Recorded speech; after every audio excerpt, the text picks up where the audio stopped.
Hello my dear students, this is doctor Akanksha Agarwal, आपकी गुरुमा। और आज आइए इस most important topics for NEET में हम बायोडाइवर्सिटी एंड कंजर्वेशन चैप्टर को डिस्कस करते हैं।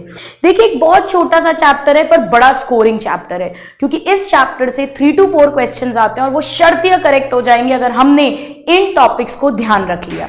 चलिए आइए समझते हैं। सबसे पहले यहां पे स्टूडेंट्स हमें आना चाहिए टाइप्स ऑफ बायोडाइवर्सिटी। ठीक है, तो टाइप्स ऑफ बायोडाइवर्सिटी में बहुत इंपॉर्टेंट है, 3 टाइप्स की होती है ये। Number 1 genetic biodiversity, number 2 species biodiversity and number 3 ecological biodiversity.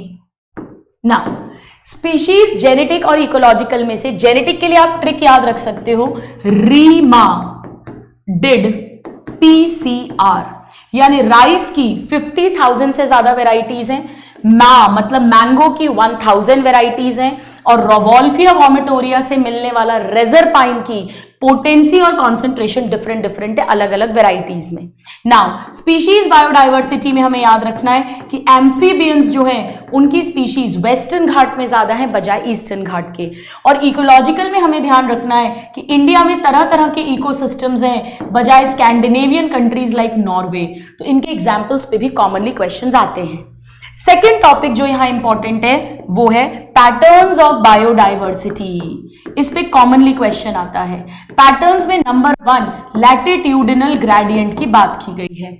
यहां ध्यान रखना, इक्वेटर से पोल की तरफ जाने पे बायोडाइवर्सिटी डिक्रीज होगी एंड वाइस वर्सा। क्यों? क्योंकि जो ट्रॉपिकल एरियाज हैं वहां पे सनलाइट ज्यादा है, फोटोसिंथेसिस ज्यादा होगा, प्रोडक्टिविटी ज्यादा होगी, मोर नंबर ऑफ स्पीशीज होंगी। और number 2 speciation is a matter of time, और जो ट्रॉपिकल एरियाज है वो अनडिस्टर्ब्ड है, वेरिएशंस कम है, तो धीरे धीरे करके नई स्पीशीज बन जाती है। दूसरा इसमें हमें आना चाहिए स्पीशीज और एरिया के बीच में रिलेशन। ये हमें अलेक्जेंडर हम्बोल्ट ने बताया था। क्या बताया था उन्होंने? कि जैसे जैसे एरिया बढ़ेगा वैसे वैसे स्पीशीज रिचनेस बढ़ेगी, but up to a certain limit, ये बताया था। और लॉग स्केल पे अगर हम इसे निकालेंगे, लॉग स्केल पे, तो ये स्ट्रेट लाइन आएगी लॉग स्केल पे। उन्होंने हमें कहा था कि log S is equal to log C plus Z log A। इस पे न्यूमेरिकल्स भी आते हैं। Z की वैल्यू छोटे एरिया के लिए 0.1 से 0.2 है, पर बड़े एरिया के लिए 0.6 का डबल कर दो 1.2 है। फ्रूजीबोरस बर्ड्स और मैमल्स में लिखा हुआ है ना 1.15, याद आया? Z का मतलब स्टीपनेस ऑफ द स्लोप, जितनी खड़ी लाइन होगी उतनी ज्यादा स्पीशीज आएंगी। इसके बाद हमें बताया गया है कि जितनी ज्यादा बायोडाइवर्सिटी होगी उतना ज्यादा स्टेबल इकोसिस्टम होगा। अब यहां पर स्टूडेंट्स हमें जो मोस्ट इंपॉर्टेंट ध्यान रखना है, जहां से क्वेश्चंस बनते हैं, वो है कि बायोडाइवर्सिटी जो है उसका लॉस क्यों हो रहा है, व्हाई। यहां पर हमें 4 ईवल क्वाड्रेंट की बात कही गई है। ईवल क्वाड्रेंट 4 रीजंस की। 4 रीजंस में आप जानते हैं, पहला मोस्ट इंपॉर्टेंट है, most common, habitat loss and fragmentation. 14% करीब ट्रॉपिकल रेन फॉरेस्ट थे जो अब मात्र 6% से भी कम बचे हैं। सोयाबीन की खेती के लिए, बीफ कैटल्स की रेजिंग के लिए जंगल को घास के मैदान में कन्वर्ट किया जा रहा है, ये हमें आना चाहिए। दूसरा हमारे पास आ जाता है, ये तो हो गया हैबिटेट लॉस एंड फ्रैगमेंटेशन, टुकड़े करना उनकी जगह के। सेकेंड हो जाता है स्टूडेंट्स ओवर एक्सप्लॉयटेशन, जब हमारी जरूरत हमारा लालच बन जाता है। इसमें स्टेलार सीका और पैसेंजर पिजन के एक्सटिंक्शन की बात कही गई है।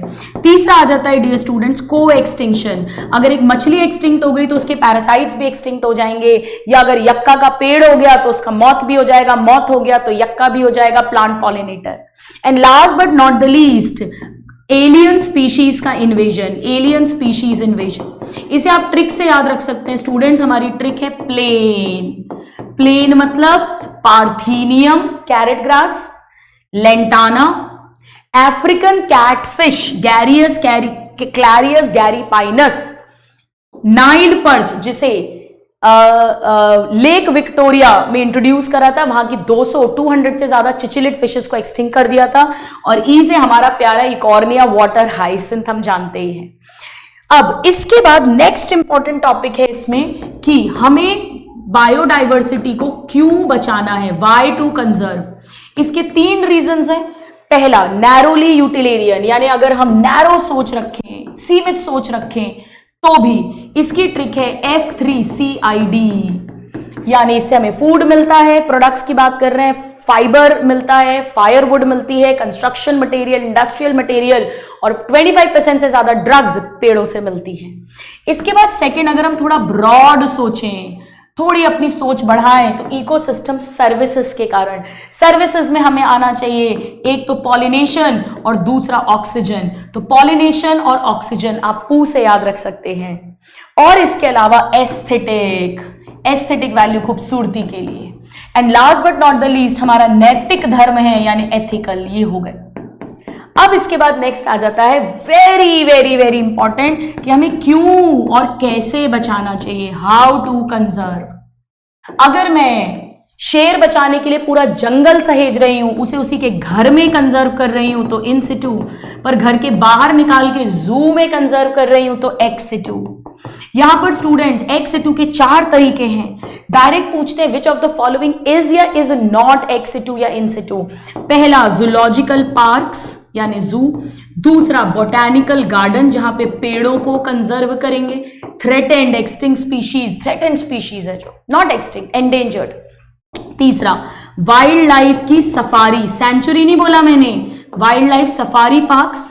And then cryopreservation, -196 degree पर लिक्विड नाइट्रोजन में, इसमें seed bank, pollen bag, gametes को कंजर्व करना, micropropagation, plant tissue culture, वो सब कुछ आ जाएगा। नाउ इन सिटू में हमें 5 पढ़ने हैं। सबसे बड़े होते हैं बायोस्फीयर रिजर्व, बायोस्फीयर रिजर्व, उनसे छोटा होता है नेशनल पार्क और उनसे छोटी होती है वाइल्ड लाइफ सेंचुरी। तो ध्यान रखना सेंचुरी यहां आएगी और सफारी वहां पर आएगा। ये हमें आना चाहिए। ये 14 है, ये 90 है और ये 448, समरी में लिखा है मोर देन 450। इसके अलावा माय डियर स्टूडेंट्स यहां पर आ जाते हैं सेक्रेड ग्रूव्स, सेक्रेड ग्रूव्स, और last but not the least hotspots. Total 34 hotspots हैं। हॉटस्पॉट्स इंपॉर्टेंट है। हॉटस्पॉट मतलब एरिया 2% से कम है, पर यहां पर बहुत हाई बायोडाइवर्सिटी है, कई तरह की स्पीशीज और हाई एंडेमिज्म है। कई स्पीशीज है जो सिर्फ यहीं मिलती हैं। अगर इस 2% एरिया को बचा लिया तो 30% तक, 30% तक हम जो एक्सटिंक्शन, लुप्त होने की दर है, उसे कम कर सकते हैं। इंडिया में 3 है, याद कराऊं। टॉप पे हिमालय, ईस्ट में गए तो इंडिया और बर्मा, और वेस्ट में गए तो वेस्टर्न घाट और श्रीलंका। इसके अलावा इसका मोस्ट इंपॉर्टेंट टॉपिक है 2 समिट, एक अर्थ समिट और एक वर्ल्ड समिट। चलो, दोनों ही बायोडाइवर्सिटी लॉस को कम करने के लिए हुए थे। देखो कैसे याद करोगे, पहले पृथ्वी आई फिर दुनिया बनी, तो पहले पृथ्वी फिर दुनिया। 1992, 10 साल बाद 2002, रियो डी जेनेरो ब्राजील के शहर में, जोहान्सबर्ग साउथ अफ्रीका में। डन। सो स्टूडेंट्स बस इतना पढ़ लेना जितना मैंने बताया है। यहां से कोई क्वेश्चन नहीं छूटेगा आपका इस चैप्टर में। छोटा सा चैप्टर है पर बहुत इंपॉर्टेंट चैप्टर है। मिलते हैं इस मोस्ट इंपॉर्टेंट टॉपिक सीरीज के नेक्स्ट वीडियो में। Till then all my love and all my blessings to all my lovely students. God bless you. Thank you.